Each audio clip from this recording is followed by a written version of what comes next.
Have you guys ever seen or read the book, The Tinder Bar? This is my Jones right here. Congratulations, son. How does it feel to be an All-American? I have to pee. Oh, there's somebody right there. Holy crap. We're going for it.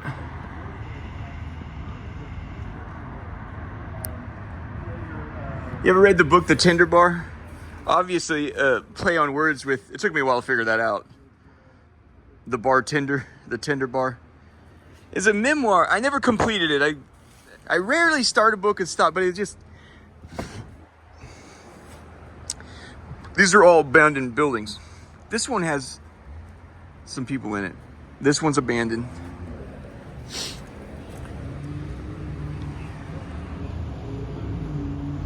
See Metro right there? You got a couple cops. Oh yeah, there's several more. There's several more showing up. Okay. So, excuse me. I think she saw me. She saw me filming. So, she's in fact. I got to keep looking at this thing here. She's in fact. We were just inside buying soda pop, and the CVS lady says CVS on the corner. She goes, "You're coming in to work today, aren't you?" To the cop. Remember I told you the Metro Police they're hired as private security contractors, and then they drive their government Metro police vehicle here in their Metro. That I'll tell you right now, that shit's gonna fucking stop. I'll tell you that right now.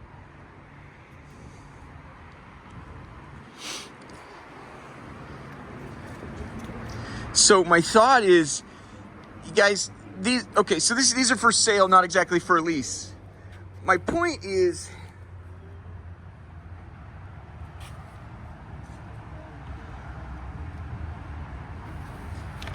in emergency situations, these can be requisitions to advance your cause and your purposes. I again stress, because there's a lifting of decorum, I encourage, I don't want things to get unreasonably unreasonable. It needs to be reasonable unreasonableness. It needs to be reasonable. Just because you're taking over a piece of property doesn't belong to you, so you can use it to advance your cause in that neighborhood.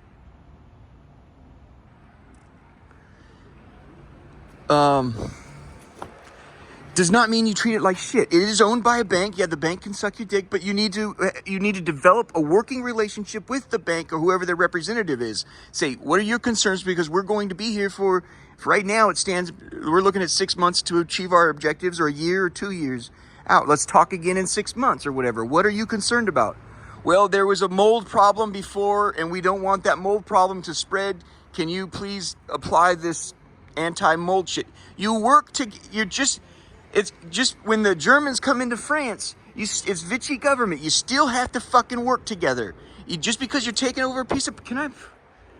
Doesn't mean you piss in the corner. You don't behave. You clean it up, in fact. Wherever you go, you're going to clean up things. You're going to get a broom. Wherever you go, you're going to behave yourself. There'll be a book. So how else do you put yourself to sleep? You put yourself to sleep by reading a good book and meditating on what you read. This isn't an occasion to advance your personal fucking interests. Okay? The government has spun way the fuck out of control. That shit right there is going to stop. I'll tell you that right now. They had like several over here more too, and I was inside. We're all in there together. She goes, "You're coming into work today, right?" Remember I told you they look exactly the same there, but they'll go in and work as a security guard inside there. Fucking A, dude. Anyway, okay, so for sale, and so you decide whether it can help your cause. Don't just, it's an empty, desperately want to break a piece of fucking glass. We're not interested in that, friend. Do you have a need and a purpose out here? The things you're going to be worried about are, if they try to smoke you out, you need to be in a situation where you can hold off. It's every siege. A siege is to keep you from getting the things you need. excuse me, human beings are extremely dependent. You have to have food. You have to have water. You have to stay dry. You have to stay warm.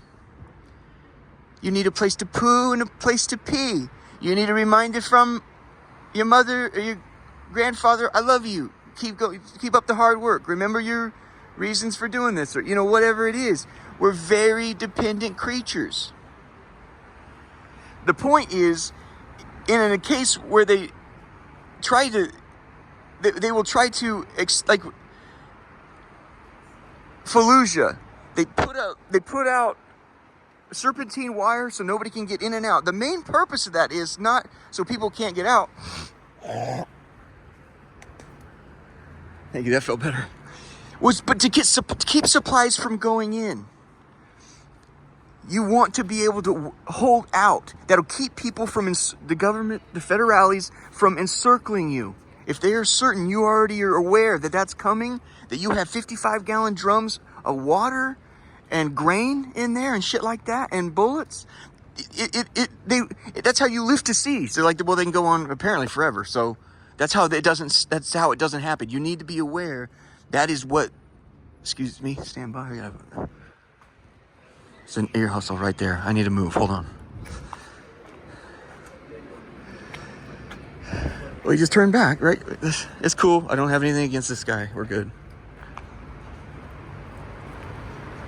I guess I'm the one with the big mouth. It's not his fault. He spun on his heels right there. It's not his fault. Furthermore, that's probably a concealed carry situation is probably not going to matter anymore. I say it's a good decorum if you're carrying a firearm to have it on your hip. There will be situations where it needs to be on your hip. It's fair. It's fair game to show your neighbor I'm carrying. You don't want to piss me. It's not like you're trying to threaten people. It's just fair to disclose. That's where I'm at with my life. I have a lot of dangers. So if you spit on my shoe, I might, spin out and I might swing on you. It's in government law, federal law, state law. Every state's a little different. Please, you can carry a gun, but make sure it's on the outside. We don't want somebody gets mad and slaps you at the theater because you scuffed their sneaker. Well, you didn't know they were holding a 45. It's unfair to your neighbor, so you kind of keep it on your hip. I think situations are going to get such that where you need to operate under the assumption that everyone has a 45. But that's the good decorum. You have to go in and get, and I've done this before. It's called CCW, concealed carry a weapon, CCW.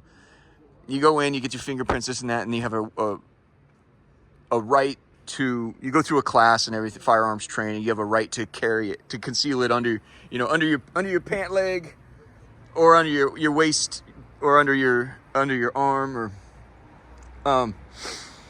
anyway, I just want to call these to attention. You see, this guy's making good use of it. It's an abandoned store. But that's kind of how you shop. Please. I'm calling it reasonable unreasonableness. You don't just start throwing rocks through fucking windows, man. You don't start pissing on things. You know what I'm saying? You come in, you start cleaning stuff. You work together with and you have to know when to tell them, well, sweetheart, that ain't gonna fucking get it.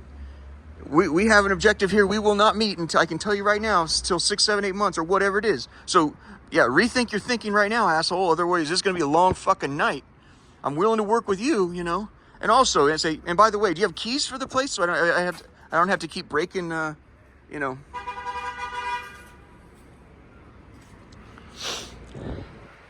Anyway, the thing with I never finished. So this is we're right down the street at Debonair Cleaners.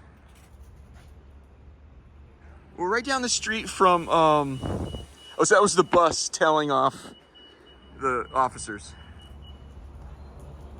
You're in the fucking way. That's why the officers ran to. Okay, so you were right down the way from where Obama's house. I came up Rock Creek Park to this little, get my soda pop, and they call it Colorama. So you go across this little bridge here, and you make a right on. I think it's Colorama.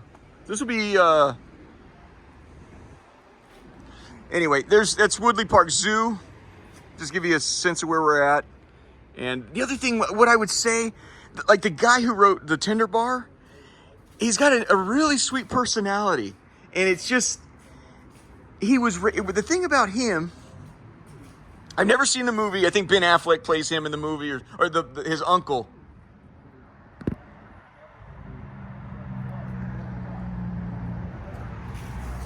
What I would say, how I connected to the book and why I kind of had to move on was, he's almost the exact opposite of me. He was raised by a mother, and he's like, has this unbelievable like sweetness to him.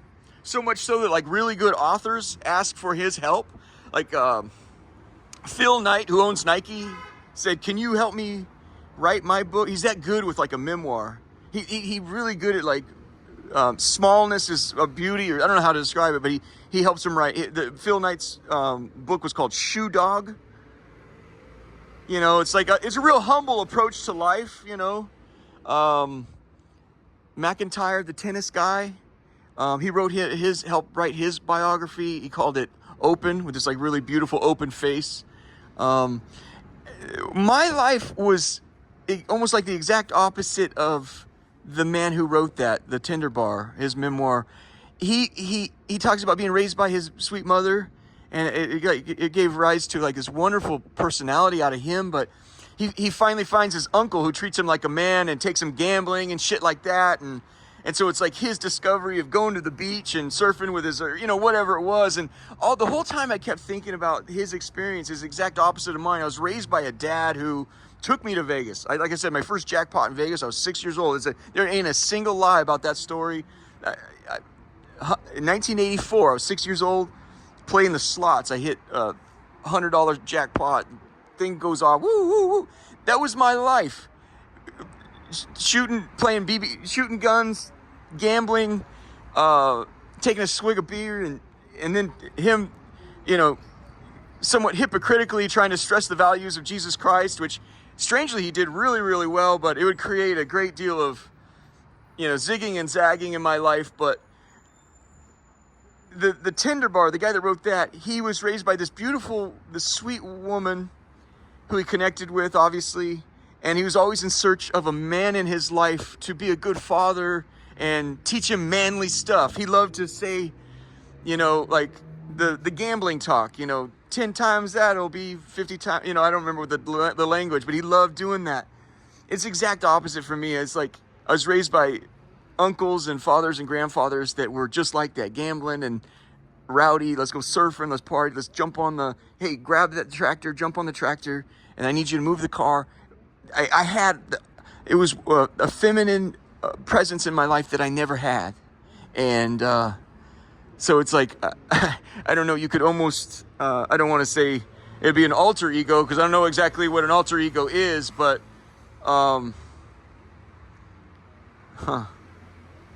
you know, I'm glad he found what he was looking for, and